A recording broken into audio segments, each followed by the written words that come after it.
Life का असली इम्तिहान।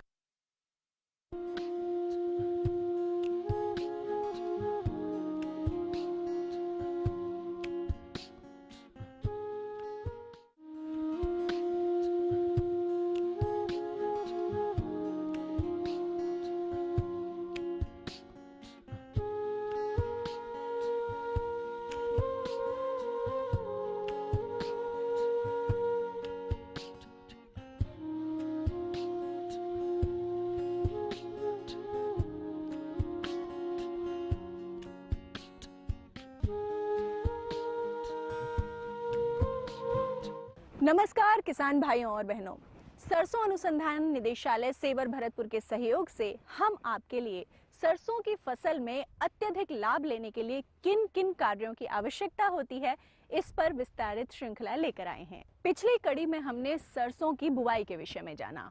अब खेतों में बुवाई हो चुकी है और फसल अपनी प्रारंभिक अवस्था तक पहुंच चुकी है। इस अवस्था में किसान भाइयों को कई तरह की समस्याओं का सामना करना पड़ता है। आइए जानते हैं क्या होती हैं वो समस्याएं। आज की कड़ी में जानेंगे सरसों की फसल में विरलीकरण, खरपतवार नियंत्रण, सिंचाई व्यवस्था और थायो यूरिया के प्रयोग के बारे में। पिछली कड़ी में सरसों की किस्मों, बुवाई तथा पोषक प्रबंध के बारे में विस्तार से बताया गया था। सरसों की फसल की अधिकतम पैदावार के लिए वैज्ञानिकों द्वारा दी गई संस्तुतियों को अपनाना आवश्यक है। अधिक पैदावार के लिए छटाई और विरलीकरण, सिंचाई प्रबंध,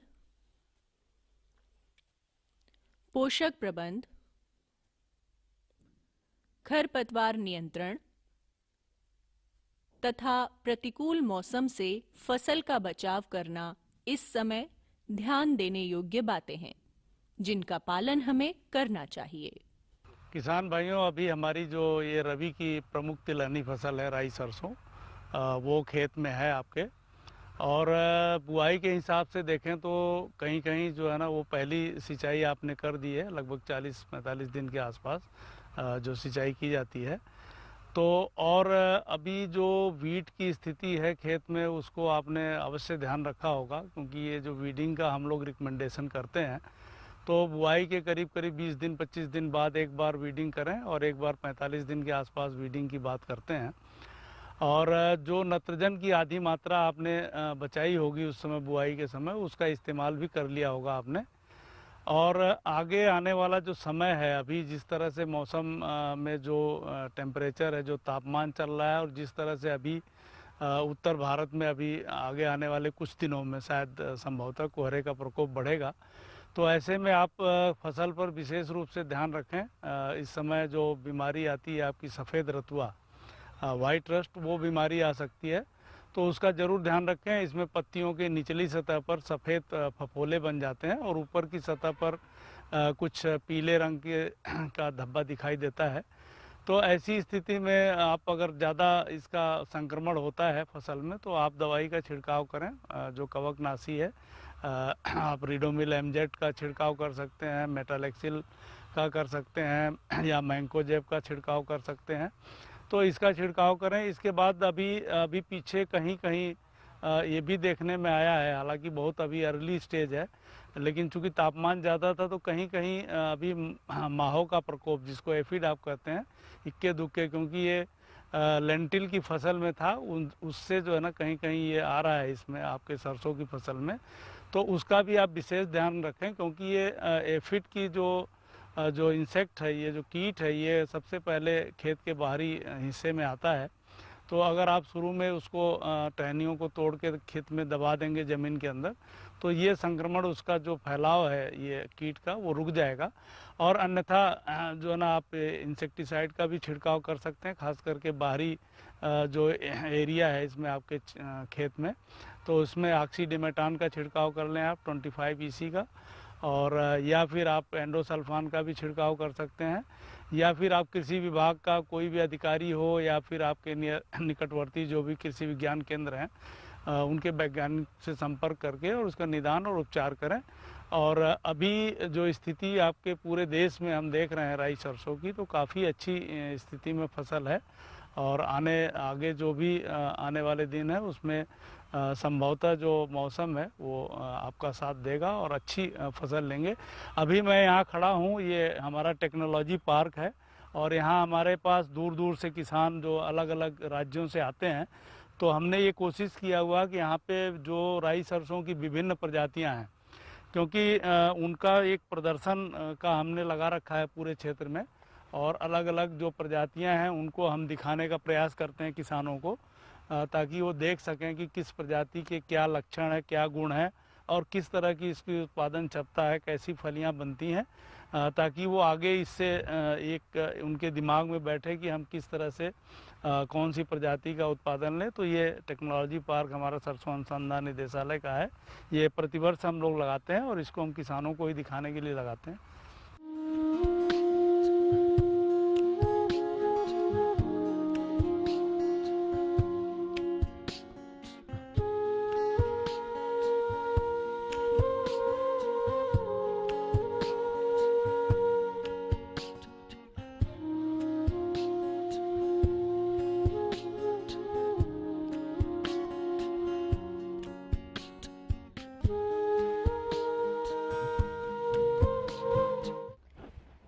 सरसों की फसल में विरलीकरण बेहद आवश्यक हो जाता है। पौधे से पौधे के मध्य की दूरी को नियंत्रित रखना बेहद जरूरी है, जिससे प्रत्येक पौधे को उचित पोषण मिल सके। किसान भाइयों को इस समय विरलीकरण पर ध्यान देना चाहिए। पूरे देश में फसल अलग अलग अवस्थाओं में है। एक स्थिति तो यह है जिस खेत में हम खड़े हुए हैं, फसल काफ़ी देर से बोई गई है, लेकिन कहीं कहीं फसल फूल पे भी आ चुकी है।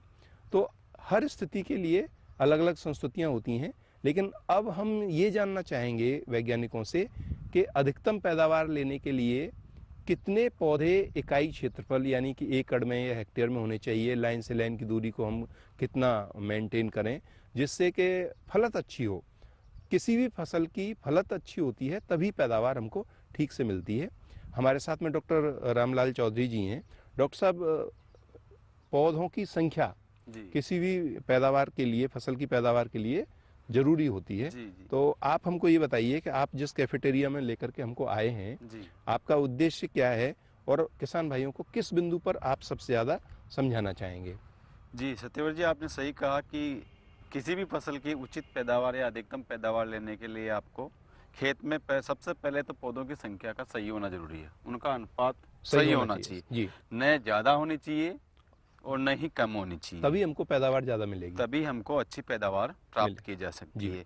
जैसे हम सरसों की बात करें तो सरसों की जो हम कहते हैं कि उचित अनुपात क्या होना चाहिए सरसों की फसल में, तो किसान भाइयों सरसों की फसल में दोनों दशाओं में, जैसे हम कहें सिंचित क्षेत्र की बात करें या बारानी क्षेत्र की बात करें, तो दोनों ही दशाओं में जो बुआई की विधि है या कहने की कितनी लाइन से लाइन की दूरी क्या होनी चाहिए, पौधे से पौधे की दूरी क्या होनी चाहिए, तो मैं किसान भाइयों को बताना चाहूँगा कि जो सिंचित क्षेत्र है उसमें जो लाइन से लाइन की जो दूरी है, एक लाइन से दूसरी लाइन की जो दूरी है वो 30 सेंटीमीटर की होनी चाहिए। तो ये तो आपने लगभग उतनी ही लगा रखी है फसल। जी। और यही दशा मान लो जैसे बारानी क्षेत्र हो तो वहाँ पंक्ति से पंक्ति की दूरी 45 सेंटीमीटर थोड़ा बढ़ होनी जाएगी, चाहिए। जी रखना चाहिए।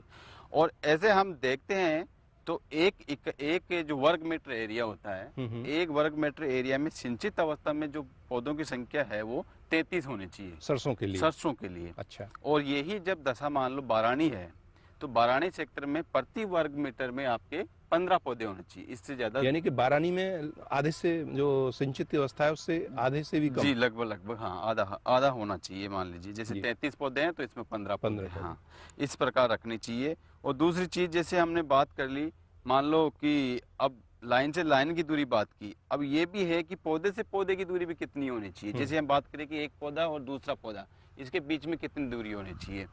तो उचित पैदावार प्राप्त करने के लिए जो सिंचित क्षेत्र है उसमें पौधे से पौधे की दूरी 10 से 15 सेंटीमीटर रखनी चाहिए, जैसे एक पौधे से दूसरे पौधे की। और बारानी क्षेत्र है वहाँ ये दूरी आप बढ़ा के 15 से 20 सेंटीमीटर कर सकते हैं। अच्छा, वहाँ भी कम बढ़ जाएगी जो? वहाँ दूरी बढ़ जाएगी ताकि पौधों की संख्या जैसे मैंने बताया वहाँ कम हो जाती है जी ना जी। बढ़ाने। तो ये आपने जो इसमें पौधों की बीच से जो फालतू पौधे लगता है निकाल दिए हैं, जी तो जी ये तैयार है, लेकिन आपका एक हिस्सा जो है ना वो घनेरे पौधों का है। जी जी, वो उसका जैसे डेमोस्ट्रेशन के लिए प्लॉट है जी। तो हम किसान भाइयों को बताना चाहेंगे कि जो फसल के मान लो बुआई के 15-20 दिन बाद में जी। आपको जो विरलीकरण कहते हैं या पौधों की छटाई जिसको कहते हैं हाँ। वो कर लेना चाहिए। जी। फसल में अधिक पौधे नहीं रखने चाहिए। अधिक पौधे रखने से देखो एक तो फसल की बढ़वार रुक जाती है और साथ साथ में जो पोषक तत्व होते हैं वो अनावश्यक रूप से दूसरे पौधों को मिल जाते हैं जिसका व्यर्थ ही होता है। तो फसल को सही अनुपात में पोषक तत्व मिले, उसकी बढ़वार अच्छी हो, इसलिए विरलीकरण करना बहुत जरूरी हो जाता है। तो ये आपने दिखा दिया लगभग एक ही प्लॉट में। जी। हाँ। तो विरलीकरण करने के लिए जो घने पौधे हैं आपको निकाल सकते हैं वैसे जी। और उसमें अच्छा पौधा रख सकते हैं। निकाल दीजिए साइड में जितने भी घने पौधे होते हैं। ये हाथ से बुआई की हुई है इसलिए बहुत ज़्यादा है। इसलिए किसान भाइयों को हम लोग अनुशंसा करते हैं कि बुआई हमेशा सीड ड्रिल के द्वारा करनी चाहिए। सीड ड्रिल से बुआई करेंगे तो आपकी बीज दर ज़्यादा नहीं होगी। जैसा हमने देखा कि ये हल देसी हल है उससे बुआई की गई है हाथ से, इसलिए पौधे बहुत ज़्यादा है। बहुत ज़्यादा। अच्छा, एक चीज़ भी हमने यहाँ साफ देख ली कि घने पौधे थे तो पौधे कमजोर हैं और बगल में ही जब थिनिंग हो गई है तो पौधे कितने स्वस्थ हो गए। जी जी, निसंदेह आप दे सकते हैं। ये इसका कारण यही है कि इनकी उचित समय पे विरलीकरण किया गया है। अगर इस प्रकार से हम समय पे विरलीकरण कर लेते हैं और जो पौधे से पौधे की दूरी और पंक्ति से पंक्ति की दूरी हम बना लेते हैं तो इस प्रकार देखते हैं तो 1 हेक्टेयर में सिंचित क्षेत्र होता है उसमें 3,33,000 पौधे होने चाहिए एक अच्छी उत्पादन या अच्छी पैदावार प्राप्त करने के लिए। और वाराणी क्षेत्र में यही पौधों की संख्या लगभग 1.5 लाख प्रति हेक्टेयर होनी चाहिए, तब जाकर के हमको जो वैज्ञानिक कहते हैं उतनी उपज मिल पाए। जी जी जी। तो किसान भाइयों ये पहलू है, हमने एक प्लॉट के डेमोस्ट्रेशन में देख लिया कि ये जो पौधे हैं, हाँ, ये पौधे कितने कमजोर रह गए और इनकी बढ़वार प्रभावित हो गई और उसके एवज में जो थिनिंग कर दी गई है, विरलीकरण कर दिया गया जिस लाइन में, उन पौधों का स्वास्थ्य देख लीजिए आप और उनकी बढ़वार देख लीजिए। और जब 1 एकड़ में या इकाई क्षेत्रफल में 1 वर्ग मीटर में उचित पौधे जब हम खड़े कर देंगे, उनका पोषण सही से कर देंगे, तब पैदावार हमको ठीक तरीके से मिलेगी, अच्छी पैदावार मिलेगी। अच्छा, एक डॉक्टर साहब और है बात इसमें कि इसका जो समय है जी वो बताना जरूरी है। जी, मैं जैसे बताया कि आप विरलीकरण की जो सही अवस्था है आप बुआई के 20 दिन बाद में स्टार्ट कर देने चाहिए, शुरुआत कर देनी चाहिए, ताकि एक आपकी 20 दिन पे हो जाएगी। 20 दिन पे करो तो आप मोटे मोटे पौधे कम से कम निकाल दें उसमें जी। बड़े बड़े कम से कम ये मान लीजिए कि 4 अंगुल इतना गैप कर लेना चाहिए दूसरे पौधे के बीच में।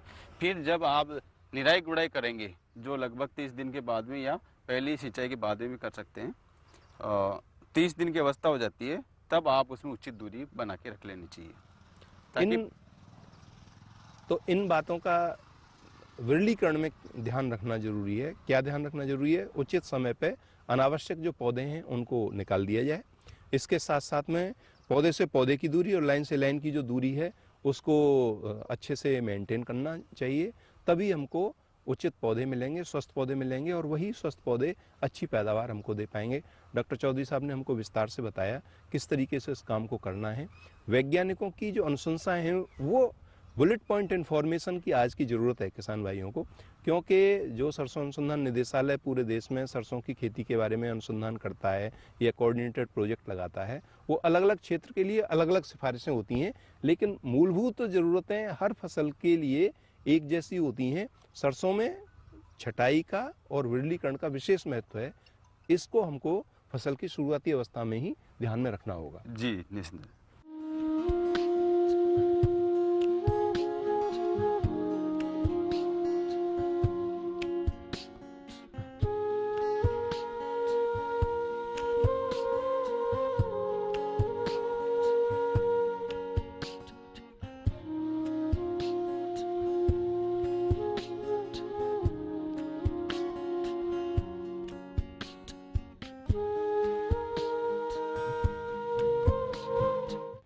सरसों की फसल के बढ़वार के साथ ही खेतों में कुछ अवांछित पौधे भी देखने को मिल जाते हैं, जिन्हें खरपतवार के नाम से जाना जाता है।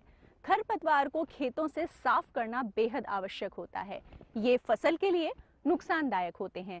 खरपतवारों की वजह से फसल का उत्पादन 20 से 70% तक घट सकता है। आइए जानें सरसों की फसल में कैसे किया जाए खरपतवार का नियंत्रण। किसान भाइयों, सरसों की फसल में खरपतवार नियंत्रण एक बहुत ही अति आवश्यक क्रिया है जिसको हमें करना चाहिए, क्योंकि खरपतवार आपकी फसल के साथ पोषक तत्व भी लेते हैं, ज़मीन से पानी भी लेते हैं और बीमारी और कीट भी फैलाते हैं। इसलिए खरपतवार नियंत्रण अति आवश्यक है। अब पहले बात करेंगे हम खरपतवार किसको कहेंगे। तो किसान भाइयों, हमारी मुख्य फसल, जैसे कि यहाँ मुख्य फसल हमारी सरसों है, इसके अलावा जो भी पौधा है वो खरपतवार कहलाएगा। अब इनका नियंत्रण किस तरह से करना चाहिए उसके बारे में मैं आपको बता दूं कि जब हम बुआई करते हैं तो बुआई करने के 1-2 दिन तक, बुआई करने के बाद 1-2 दिन में हमें पेंडिमेथालिन नाम की एक दवाई है, खरपतवारनाशी है, जिसका स्प्रे करना है। ये खरपतवारनाशी आपको 3 किलोग्राम 3 लीटर प्रति हेक्टर के हिसाब से स्प्रे करना है।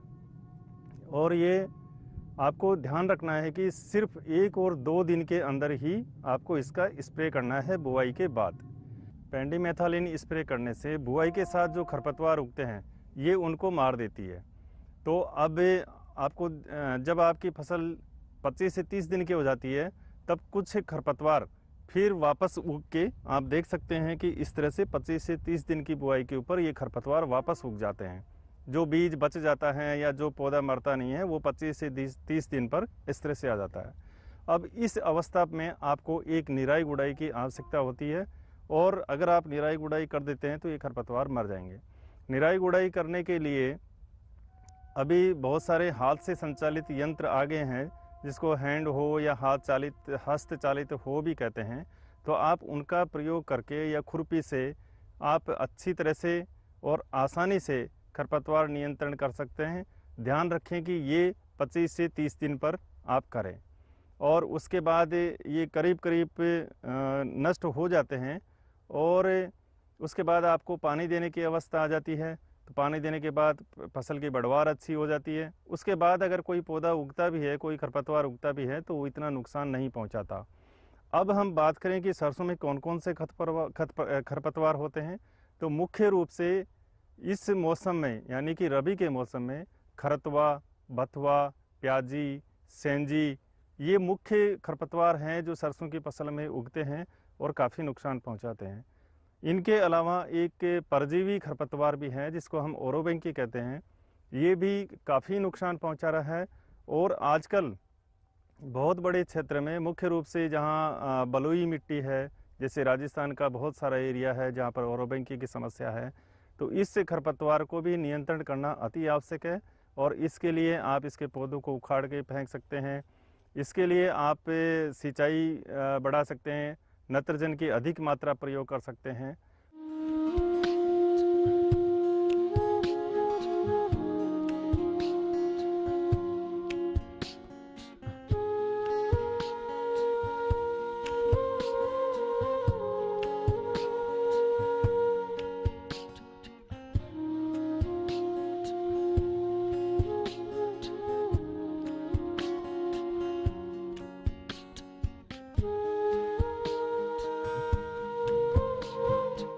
सरसों की फसल जब बढ़वार पकड़ती है तो सिंचाई की आवश्यकता होती है, साथ ही आवश्यकता होती है कुछ अन्य सहयोगी कार्यों की।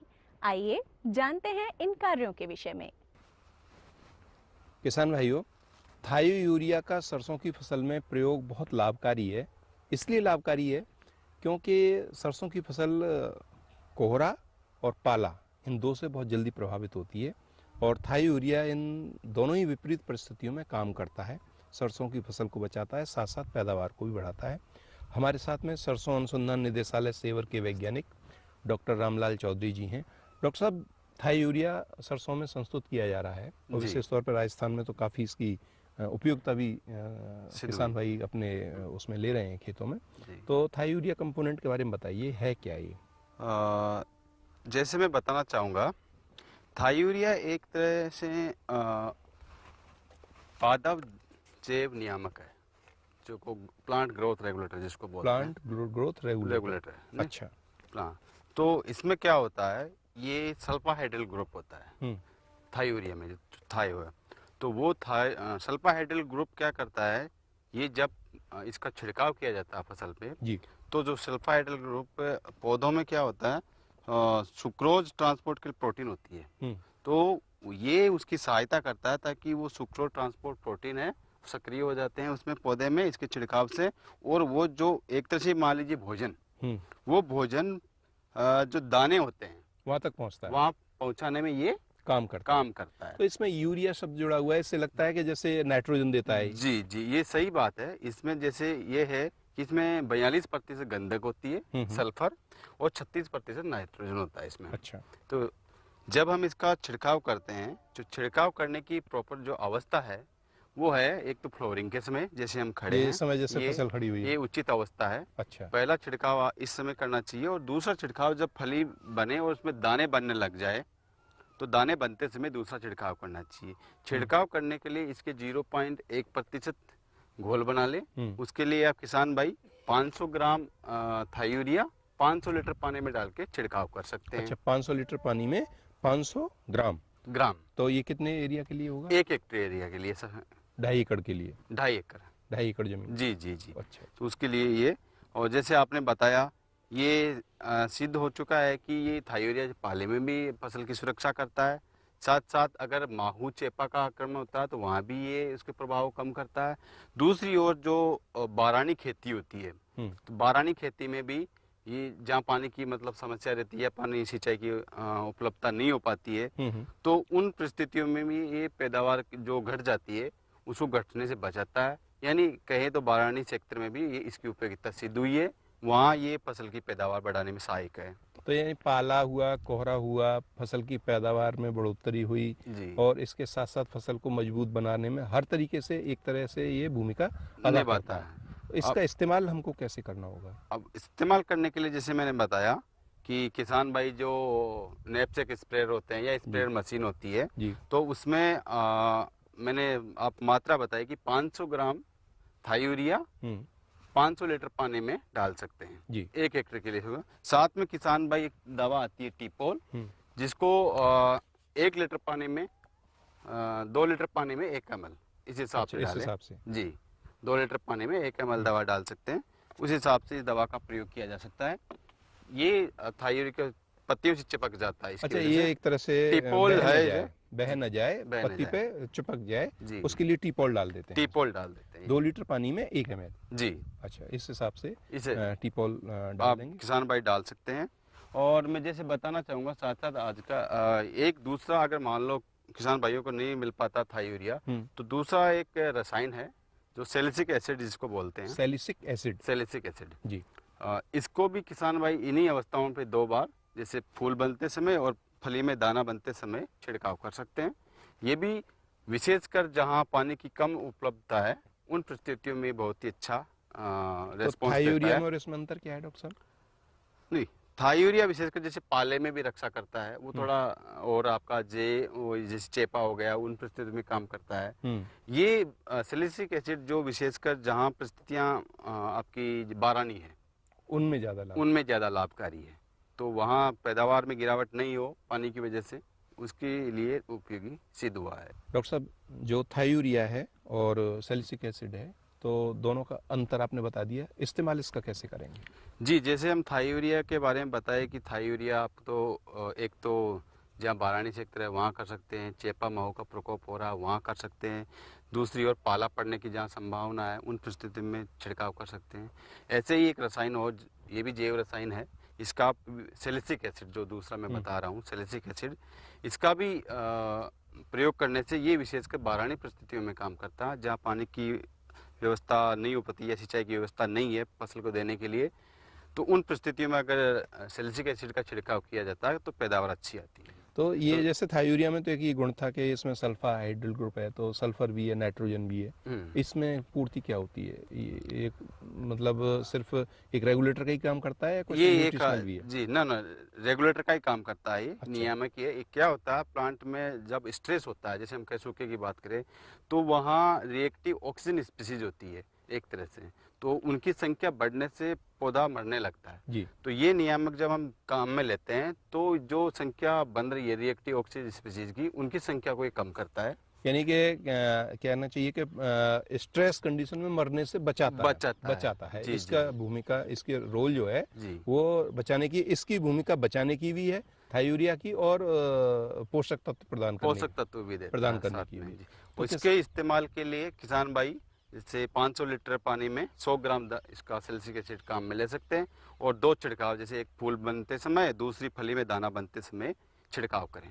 तो थायूरिया के भी 2 स्प्रे आप संस्तुत करते हैं, इसके भी दो स्प्रे करने हैं। जी जी जी। एक लाभ ये है कि थायूरिया से पाले, कोहरे और फसल की पैदावार को बढ़ाने, तीनों भूमिकाएं थायूरिया की हैं। लेकिन सैलिसिलिक एसिड जो है केवल बारानी क्षेत्रों में पौधों को स्ट्रेस कंडीशन से बचाने, यानी कि पाला पड़ जाए या कोई एकदम पानी की कमी है तो उससे थोड़ा उसको फसल को ताकत देता है, पौधे को ताकत देता है।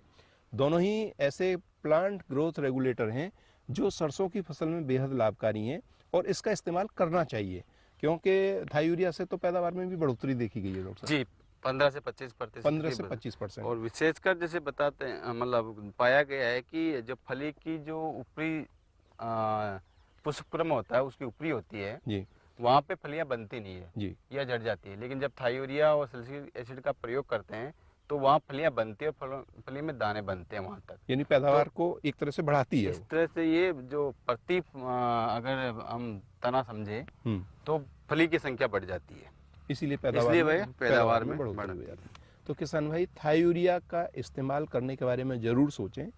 ये एक ऐसा प्लांट ग्रोथ रेगुलेटर है जो सरसों की फसल में बहुत ज़्यादा अच्छा प्रभाव डालता है, और साथ ही साथ क्योंकि सरसों की फसल एक कच्ची फसल मानी जाती है, कच्ची इस महीने में कि जैसे ही अब आगे के सीजन में कोहरा बढ़ेगा और जनवरी में पाले की संभावना आती है, तो उन दोनों ही परिस्थितियों में ये थायूरिया फसल का बचाव करेगा।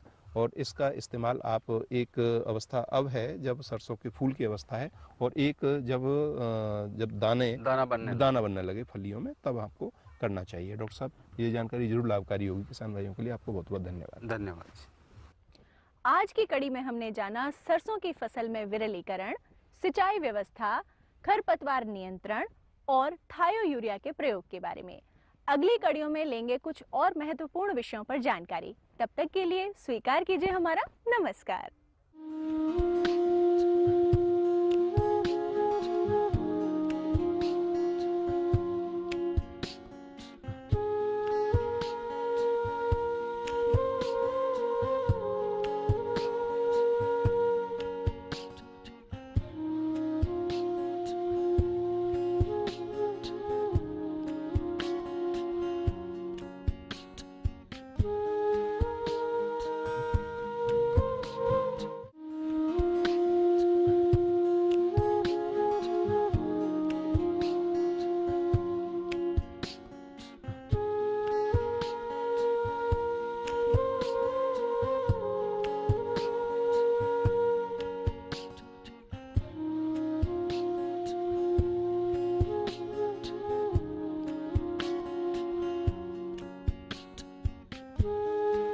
संगीत का नया अध्याय, सुरों की भाषा।